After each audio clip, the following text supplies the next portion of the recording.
Okay. What was it? I think this is something we plan to do in a future show. I never remembered. Poisoning Steve and Werewolf Lady. Oh no, I think that was that was just a to-do list. The Rees Company. By the way, like, comment, and subscribe. It helps the algorithm. The Rees Company.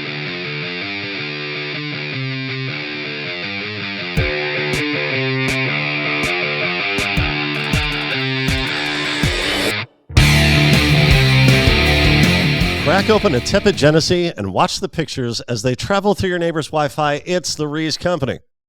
I'm Steve Rees, the bull of American broadcasting, alongside the great Chris Morganti. How are you, Chris? I'm good, Steve. Before we get into our wonderful movie of the week, I have something I'd like to discuss. Okay. Now, for over 10 years, I had the same phone provider. Ever since I switched from a flip phone to a smartphone, obviously I have zero issues during that time. A couple months ago, I get a notice that carrier has been bought out by a company called Boost Mobile, and that they will be transitioning my service. And there was a little bit of a price increase, but not enough for me to be motivated to change. I just figure, okay, it'll change over when it changes over. Then about 5 weeks ago, I noticed I no longer have any data. So I call them and I explain the situation, and they say, yeah, there's not going to be any data until you transition to our new company. Now, is that something you have to do yourself? No. Okay. No, it's their internal processes. I say, well, how long is that going to be? And they say August 20th, which was about 2 weeks away at that point. So I'm like, oh, that's a long time. At the same time, I can still make calls and text. And if I have to do anything else, I just have to be on Wi-Fi, which is pretty ubiquitous these days. So, I'll just deal with it for 2 weeks, you know? Well, August turns into September, and I still have no data on my phone. And at this point, now I'm not getting all my texts anymore. Now what I'm getting, I'll show you, Steve. I'm getting, I can see that someone sent me a message. It says tap to download, but I can't download even when I'm on Wi-Fi. So look at all this. This is a fantasy football. I've never been in a fantasy football league before. So I could use some instructions on what to do, right? But I can't see any of these, you know? Yeah, no, that's at least a dozen texts right there. Right. Perhaps two. And then I sent him this one explaining I can't really, here's what's going on. And then I got it. Thank you. So I did get that, but I didn't get any of the other messages. So that's what it's been like. And in the meantime, also, I'm trying to collect money from a dude that owes me money, and I'm getting the same thing with him. So now, not only is this annoying, now it's costing me money. Right. So now at this point, I got to do something. So September 4th, which is at this point a month that I've been dealing with this, September 4th, I call them to find out what's going on. And they tell me, well, we're still transitioning. This is Boost Mobile. We're still transitioning. Your phone should be working by tomorrow. I go, well, that's kind of weird that it's been a month and now I just call you and you tell me it's tomorrow. Sounds pretty convenient. I say, pardon me, but that sounds like bullshit to me. And of course it was, because September 5th came and went and nothing changed. So September 6th, I'm watching TV, and who comes on but Van Wilder.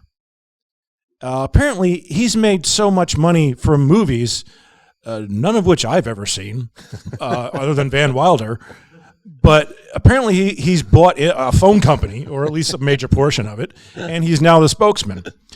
So he's offering a $15 a month plan, which sounds pretty good.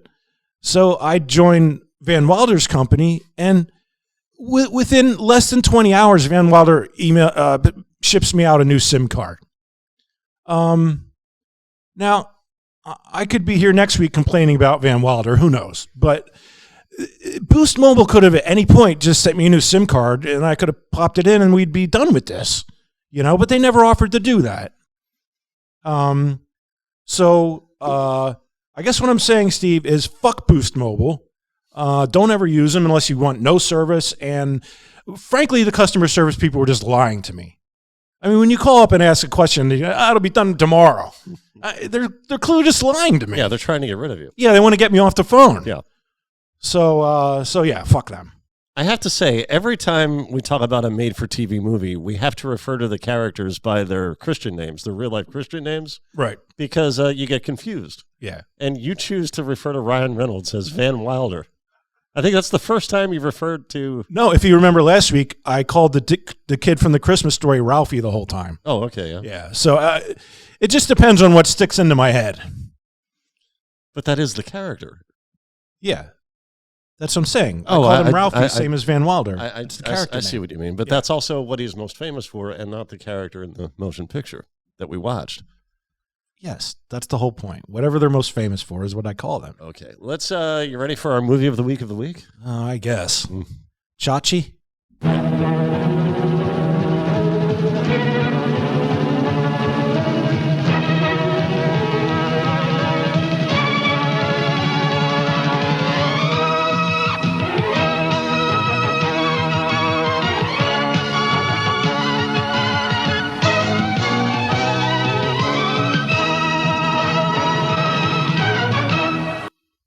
Our movie of the week this week is called Stoned. It aired on ABC as an after-school special. See, we're doing more of these now. We did one last time, the CBS School Break special. Yeah. And now an ABC after-school special. Well, we talked about making a deliberate effort in that vein. But I gotta say, Steve, right off the bat, are they all about drug and alcohol use? Well, I think many of them are cautionary tales meant to appeal to young people to make better decisions. What possible other subjects? I mean, don't cheat on tests. What else did they cover? Are there going to be people getting molested? Because I don't think I even want to watch that. There might be cases of intellectual property law. This one, Stoned, it aired on November 12th, 1980. So this is something young people tuned into one afternoon after a long day of thinking about how safe John Lennon is. Oh. It stars, as you mentioned, you said Chachi. Yeah, Chachi. Yeah, Scott Baio. And by this point, he was already well known as Chachi on the sitcom Happy Days. Now, Scott, or are you just going to call him Chachi the whole time? I know who Scott Baio is. Okay, we can go with either one. Scott is a high school student and the brother of a college-bound athlete. And his brother's on the swim team. The two seem to be very close. Well, he is on the swim team, however. I do not believe this school has a pool. That's safe to say. Yeah. Based on what we're about to see here, we see Scott helping his brother train for an upcoming meet. Hey, Mike. What do you call a guy who sticks his right arm down a lion's mouth? Lefty. You told me that one 3 weeks ago. Oh, yeah? All right.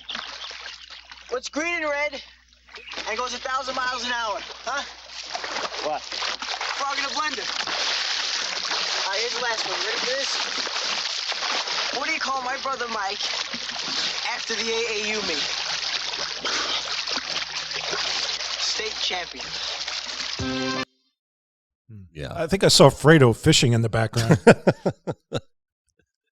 So Scott, in comparison to his athletic brother, Scott's a bit inept. He's not very graceful, and he's somewhat shy. Now, there's a new girl at school. Her name is Felicity, and Scott takes an interest in this new classmate of his. Let's see the first time he espies her in the hallway.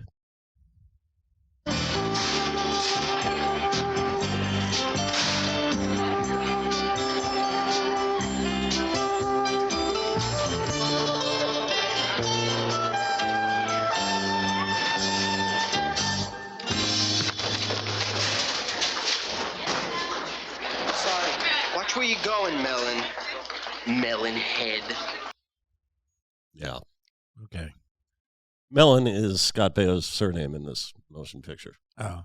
Yeah, just like Back to School. Yeah, Thornton Mellon. Yeah. So that guy who just toppled young Scott over, he's a drug dealer. Oh, okay. And Scott again encounters him and another student in a bizarre setting. Melon head. Want to try some? Might turn you into a Casanova. Why not? What you afraid of? I'm not afraid. Just don't like pot. How do you know what you don't like if you've never tried it? I don't have to eat dirt to know I don't like the taste. Oh, very good. Did your goody-goody brother Mike tell you that one? Last chance. Want to try it? Yes or no? No, thanks.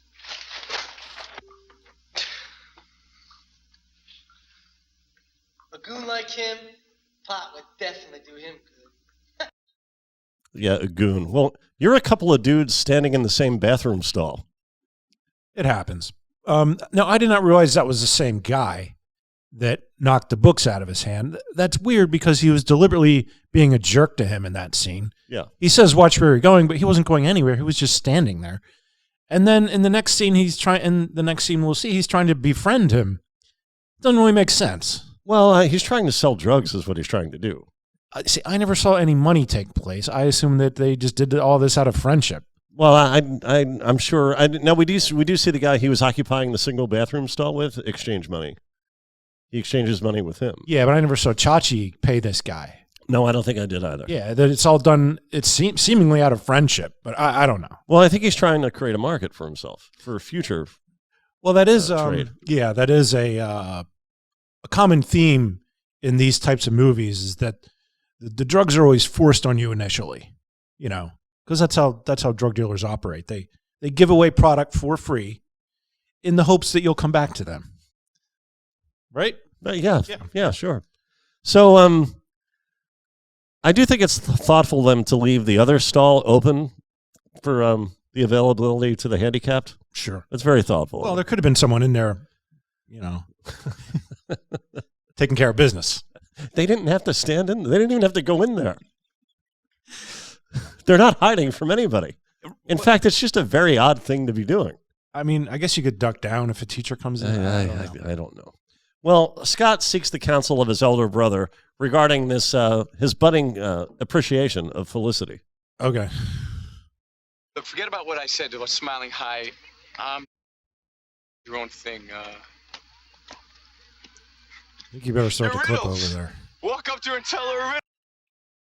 We're having a small technical issue. Small technical issue. There's no volume all of a sudden, which is a bizarre occurrence. We've heard the rest so far, ambiently in the studio. So it's probably something simple that will be fixed in just a moment. Meantime, Chris, there's something I really, really liked about this film that may surprise you. Well, I don't know. If you paid attention like I did, you might feel the same way. Okay. I kept thinking, what year did he make Zapped? I think that was 82. Okay. 82 or 83. So 2 years after this? Yeah. You remember that movie, right? I never saw that movie.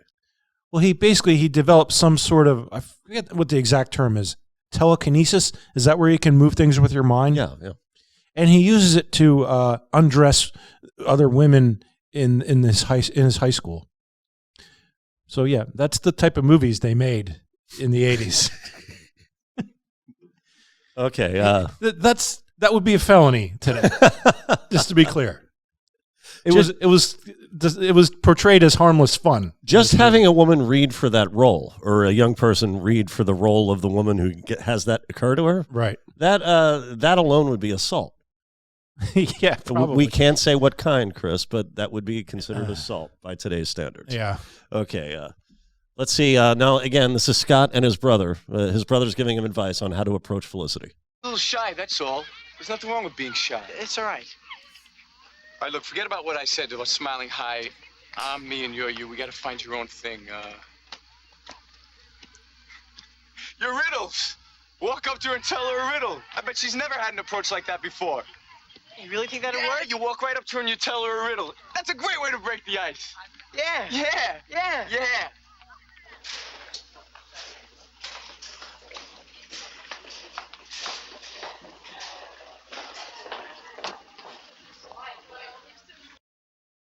How do you stop a...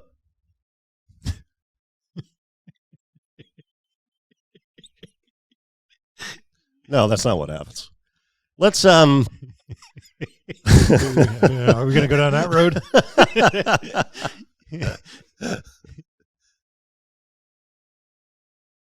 Okay, it would be something if it was just wildly offensive. Yeah. Just completely inappropriate. But let's hear the actual He could joke. tell her a dirty limerick. Yeah. Let's hear the actual joke and get Felicity's reaction. What do you put on a sick pig? Ointment. That's what you put on a sick pig.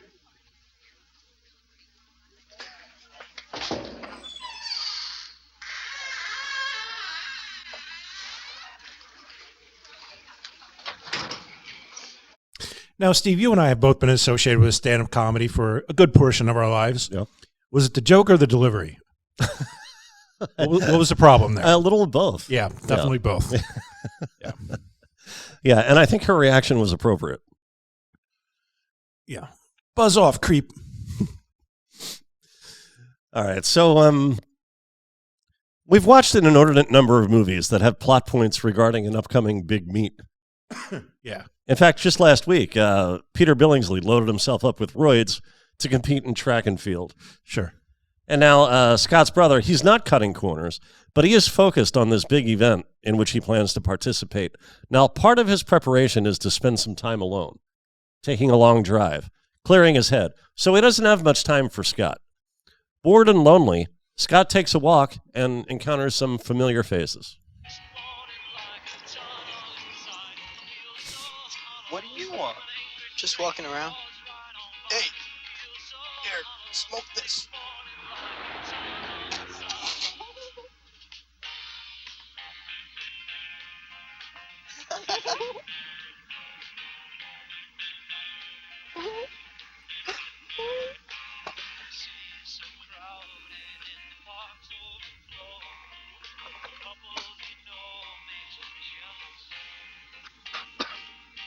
Take it slow. Take it slow.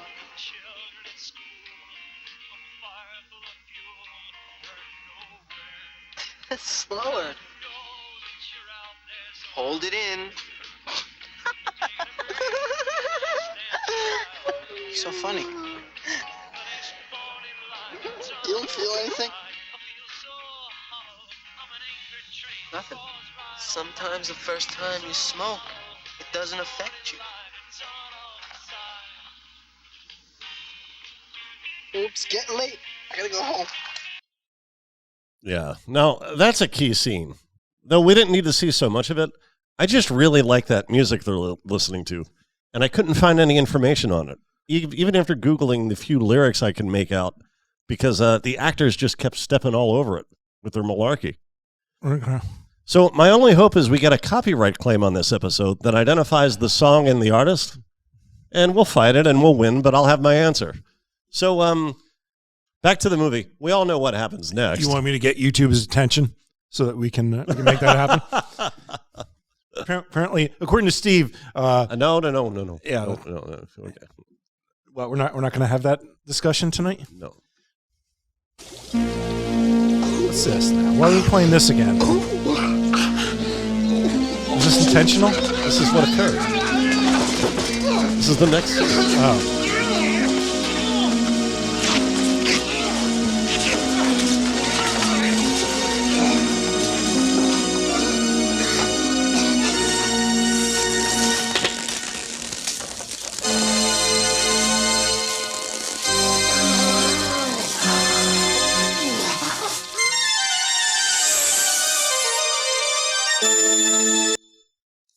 Well, you're correct, Steve. This is actually the third movie in a row that we've watched where someone abuses chemicals in order to become a much cooler and more interesting person. Yeah, it's very interesting how often that story has been told. Yeah. Now, when we actually did Jekyll and Hyde, you talked about how many adaptations there were. I don't think you had a number, but I mean, I think it's a far wider influence than we know. It's only when you apply that thought to it that, wow, okay, there's that plot element to this. Yeah, but that's not, again, when we did that, I wanted to talk about the book. He doesn't become a cool person. He becomes a morally bankrupt, abhorrible person that no one wants to be around. Like, that's the original story. He doesn't, he wants to indulge, Jekyll wants to indulge his basest instincts. It's not about being cool at all. And that's not what, that's. Well, it seems later, that's how it's most often adapted. Yeah, it's distorted very much in how it's adopted. Well, the guy who knocked Scott over in the hallway with the skateboard, and he was one of the two dudes in the bathroom stall. Oh, I'm sorry to interrupt. I actually just received a text. Now let's see. Will I be able to read this? Fingers crossed. Oh, it's actually from the phone company. We are transitioning your They're service. big fans of the Rees Company. We are transitioning your service to Boost Infinite. You will receive a welcome to Infinite message when complete. Now, this is funny because I got this same message on August 28th. And it's now what, the 8th of September? So, yeah, 11 days later, they're still telling me. And it's an identical message. It's the same. Sit tight, Chris. It's coming. No, it's not because I'm going with Van Wilder. Sorry to interrupt. So the guy with the skateboard, we just saw him. Yeah, he deals pot out of the bottom of the skateboard. Yeah. Yeah, he's got like a hidden compartment under there. And he invited Scott. He invited Scott over to pay him a visit before school the next day. And you know what they do. That's not the point. But in this scene we're about to see, there's another excellent song by what sounds like the same mystery artist. So indulge me in my quite brilliant plan to get to the bottom of this via accusations of copyright infringement. Okay. Where are your parents? Working. This early? Yeah, we own a deli. We're setting up for breakfast. You play that? Not really.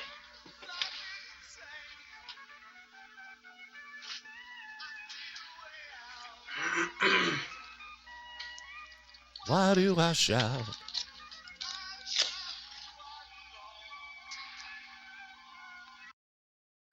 Yeah. Yeah. And if you're watching and you have any idea who that artist is or what the name of the song is, put it in the comments. We'd appreciate it. I'd appreciate it. I don't know. How did you feel about the music, Chris? I don't know. Bad new wave? Is that what you would say? No, I would say it's quite good. Okay. How's, what's her name? Leanne? How's she doing? Felicity? Felicity. There you go. Yeah. That was close. All right. Well, Scott and his new friend, they go to school rocking in a free world, and he's late for gym, and Scott notices Felicity as he passes her classroom. Hi.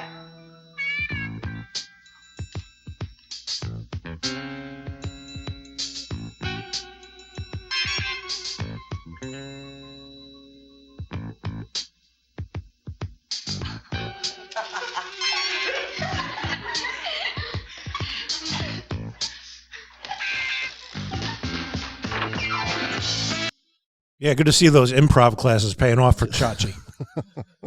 That was good work there. I don't think that was good was work. that Jim Carrey we just saw? I didn't know what was going on. That was very poor work. He did that completely wrong.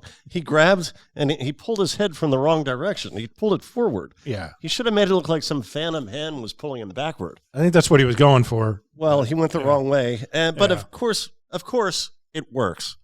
Felicity is charmed because, let's face it, she's a girl and cares as much about the quality of mime as she cares about song lyrics, yeah? Well, yeah, but I mean, she wanted nothing to do with him until he got high. Yeah, so there you go, kids. Yeah. That's the message they're sending here. Yeah. And that pattern continues. So she and Scott, Felicity and Scott, they start spending time together. In fact, here they are in a scene. Now, this is either a hallucination or there's a better movie going on around here, and it's not the one we're seeing. You know, I was thinking. What? What? You're gonna say something. What was that? I want to know that guy's story. Can we actually see this again? Yeah, let's see that I want to again. see if we could describe. There's a unicycle that appears to be on some sort of an elevated. It's on it's like a stilt basically. Yeah, with a tire under it. And he's. What? I think. You know, I was thinking. What? Okay, pause. He's eating a sandwich or something, I don't know, but they and reading a book. They deliberately paused the dialogue to show that as if it had anything to do with anything that occurs in this movie. I think that that guy was probably just outside the studio lot, and they're like, "Let's put this guy in," you know. Because it should be captured on film. That's interesting. I like that guy. There's a woman who's well known around Sioux Falls, especially Western Sioux Falls, because she walks up and down the street in a bikini reading a book.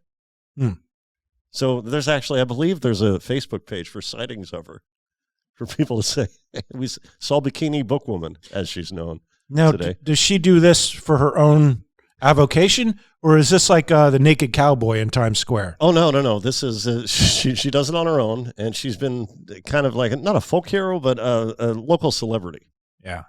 Okay. But I don't think she's ever disclosed what her motive is or what her problem is. I'm sure there's a problem that's led to this behavior. Yeah. So let's see a little of Scott's charming antics that have enthralled Felicity. Sure.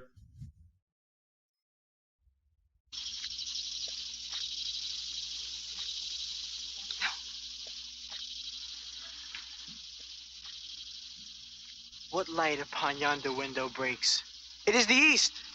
And Felicity is the sun, and I am the moon, floating high in the sky, going bye, bye, bye. Hasta mañana, felicidad. Until tomorrow in the next chapter. Adios. And hi-ho, Silver.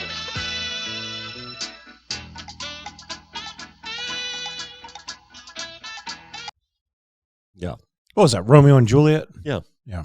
Yeah, he can parody Shakespeare Yeah. all of a sudden because of his new habit. Yeah. Now, Scott's Spanish teacher is having a major issue in his classroom. A good number of his pupils keep falling asleep while he's teaching. Yeah. Now, instead of doing a little soul searching,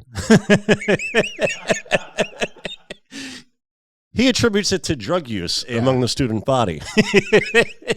About half of them are conked out, and exactly, Chris, 7% of them are throwing chairs around. It's quite a scene, but not the one we're going to see. The teacher, Mr. David, decides one day to hold class outside to offer his students a word of warning. Mr. David is portrayed by John Hertzfeld, who also directed. Oh, I thought it was Elaine Prost. But continue. Yeah, it's very funny, Jack. You know, you've been very funny lately. Yeah, when you're stoned, everything's hilarious, isn't it? Well, how do you know how it is? Have you ever tried it? Yeah. You have? Yeah, I smoke. But I quit. Why? Because grass made things seem better when they really weren't. A few years ago, I was feeling... My parents decided to split up. And it hit me very hard. And so I smoked, and temporarily my problems just disappeared. Yeah, grass is great for that. Listen, I was just running away from my problems because when I came down, my parents were still getting divorced. But you had fun in the meantime. Yeah. I don't think this guy's making the point he wants to make. No, not at all. And it would be hilarious if he got fired for admitting to drug use to his students. Yeah, I mean, your parents are getting divorced whether you smoke pot or not, so Yes, you might as well yes. take the pressure off for a few hours. Is probably what the students are thinking. Yes, he enjoyed the experience, and, no, his problems didn't go away, but they were never going to be solved. Right. His parents are not going to get back together because he stopped smoking weed. Yeah. I mean, they might get back together. It's not going to make a difference what you do. Right. Yeah. Right. Yeah, he's not making the right point as a character and as a director, because so far, Scott's life has improved dramatically. Yes. He's got the girl, he's made new friends, and without giving anything away, when things get bad, they don't really get that bad for Scott. Right. Felicity. Well, he does skip Spanish class. Yeah. So there you go. We all know how important that is. Well, Felicity, she's not best pleased with Scott's drug use. Yeah, I was ripped. Is that why you've been cutting school so much lately? Yep. You were high when we first met, weren't you? When? You know, that time outside the classroom. Oh, yeah, I was gone. And again, that time when you saw me dancing. Yeah. You just can't be you, can you, Jack? What do you mean? You know, I just realized something. I'm standing here talking to you, and I don't even know who you are. Hey, I'm me. Yeah, right. Super Jack, huh? Super Stone Jack. Well, tell me something. Who's the real Jack? Jack. What are you getting so mad at? Well, the real Jack was the guy who told you the riddle that you don't even remember meeting because you thought the first time you met him was when he got high. You don't even, she doesn't even remember that dude. So, Right. yeah. Right. She's getting exactly what she wants. Right. Well, she calls things off anyway with Scott. Are we sure this wasn't a pro-marijuana movie? I think it was unintentionally pro-drug, indeed. So, yeah, she calls things off, and Scott gets high and heads to the lake to help his brother train once again. Yeah. Straighten it out. Uh-oh. Here comes Jason Voorhees.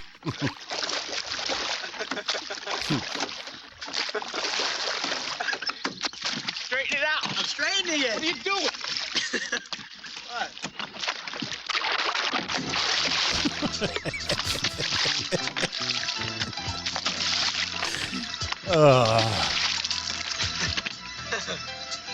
Now look who's fooling around. Hey, Mike. I don't even know who to blame that on. Why does he need to swim so close to the boat? Stupid. Yeah, now, just as it looks like this film has taken a turn for the ordinary people, Scott is able to bring his father to safety, and his brother recovers from his injuries in the hospital. And as he does that, Scott confesses to the condition he was in while operating the oar that nudged him unconscious. Stoned. I'm sorry, Mike.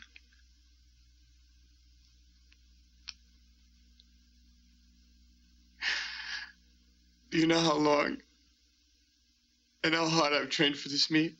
I'm sorry. And it's all over because you were stoned. Yeah. This isn't exactly Chappaquiddick.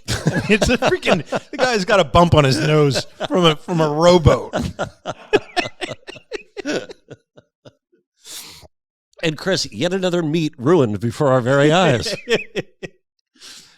There's an uncommonly large number of films for young people that involve meets being ruined. Yeah. Well, I mean, I guess if you're in high school, that's a big part of your life, you know? It's either that or academics. Like, Right. Nobody plays football. Everybody's track and field or swimming. You know right? what? I think football is just too expensive for the budget that they have. Oh, okay. Yeah. You know, like it's easy to have one dude running or lifting weights or they couldn't even afford a swimming pool in this one. So Fair enough. Marbles.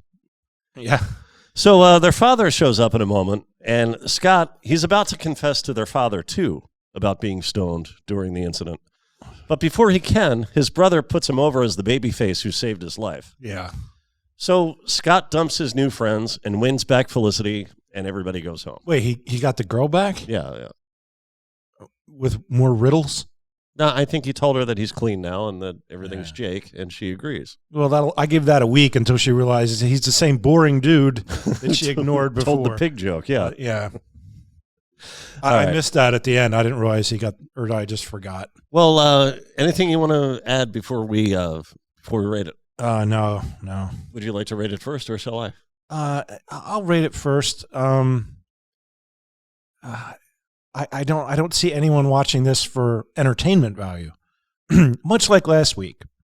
So again, I'll have to apply the same criteria that I did to that movie, which is, well, did this serve its purpose in helping anyone? I think no. I mean, unless you want people to, I don't know, man.